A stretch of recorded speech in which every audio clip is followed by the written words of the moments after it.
Are you here? Of course you are. It's the Paul Leslie Hour. Where else would you be? And today we've got a review. Megyn Kelly, live in Duluth, Georgia, November 8th, 2025. So, what's in the review? As an admitted political media junkie who devours audio and video content with unbridled gusto, I've observed Megyn Kelly through her wild ride of networks and formats, from her powerhouse days at Fox News to her bold forays into what we now call the legacy media. Is the best yet to come for Megyn Kelly? These modern times point to yes. The Megyn Kelly Show is a juggernaut. She's gained more than 4 million subscribers on YouTube, and likely many more are listening on Apple Podcasts, Spotify, and all the other platforms. Unlike most of her peers, the Megyn Kelly Show also broadcasts live on SiriusXM. It creates a different feeling that clearly resonates with audiences. Megyn Kelly doesn't really compete with the rest of the conservative media world. She's a force that goes head-to-head with the mainstream, and her rise isn't stopping anytime soon. Howard Stern has all but faded from collective conversation.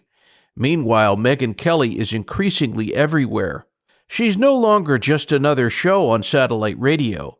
She now has an entire channel. The Triumph channel changed to Channel 123. You'll find our beloved Dr. Laura there. You see, Channel 111 is now the Megyn Kelly channel. Yes, these are good times for MK and her crew. I had the opportunity to ask the venerable Scott Adams, host of Coffee with Scott Adams, about her. He put it like this. Watch. What do you think makes her so effective? Doing everything better than everybody else. That'll do it.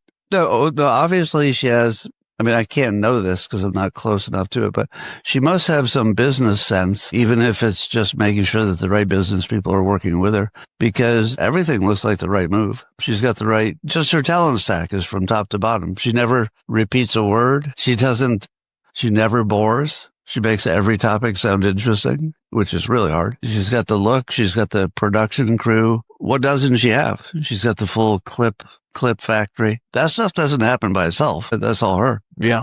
And with her popping up everywhere these days, imagine my excitement when, as luck would have it, I scored tickets to catch Megyn Kelly live at the Gas South Arena in Duluth, Georgia. The burning question on my mind, how does Megyn Kelly fare live on stage? I saw the late Charlie Kirk's Turning Point event at the very same venue. I also went to Tucker Carlson's live event last year in Jacksonville, Florida. I'd at least have something to compare this to. I remain always curious. The mostly older crowd arrived early, but there were also some younger folks in the mix. The evening began with Jason Hewlett, a one-man show kind of guy. I recall him as the opener for Tucker Carlson. He's one of those all-arounders, comedian, singer, raconteur. If you had to pick a word, talented would likely be the one. Another comedian followed who was admittedly a bit bland, maybe just not my cup of tea. After a word from the sponsor, it was time for the featured guests. Charles C.W. Cook and Rich Lowry from the National Review offered stimulating discourse, just as they do on Megyn's show.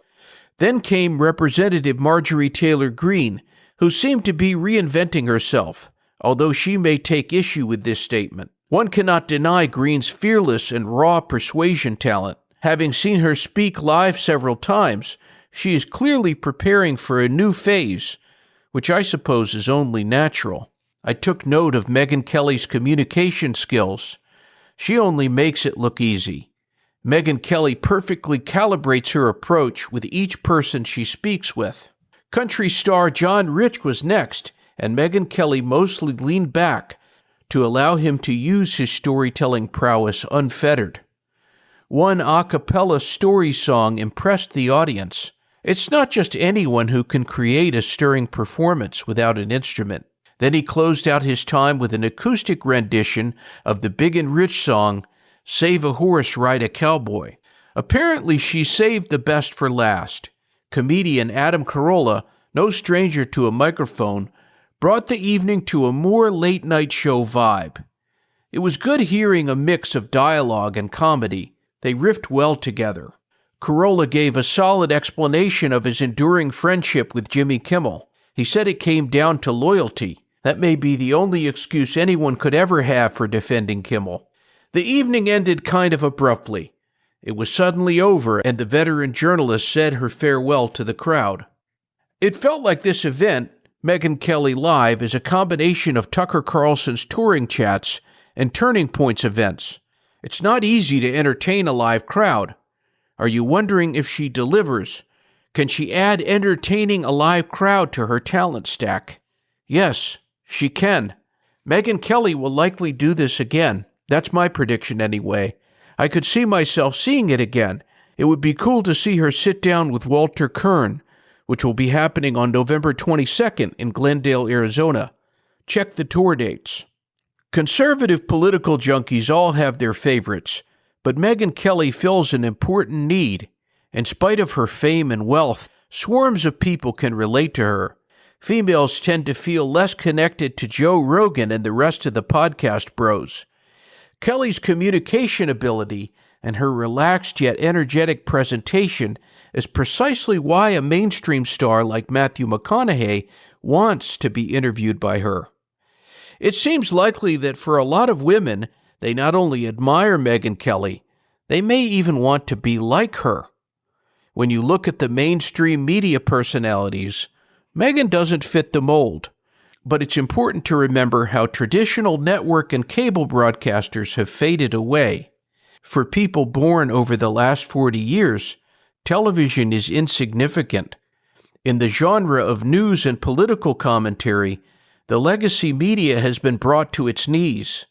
Megyn Kelly wields one of the biggest swords that leveled that beast. Live events like this one only help her show's growth. By continuously challenging established narratives, Kelly has not just reported the news, she has fundamentally disrupted its delivery system.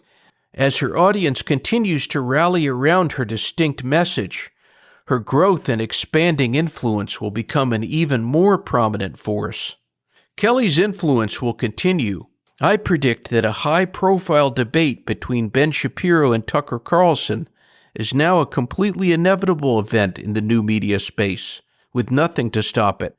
If I were to place a bet on the moderator of that conversation, it would unequivocally be Megyn Kelly. And this scenario will likely boost her platform even more. You certainly would never see anything like that on Fox News. Come on, be real. The best endorsement, however, came from the audience itself. I spoke to 3 attendees completely new to this kind of political event, and their positive takeaways confirmed the unique breadth of Kelly's appeal. She has created an accessible forum for political thought that many aren't exposed to.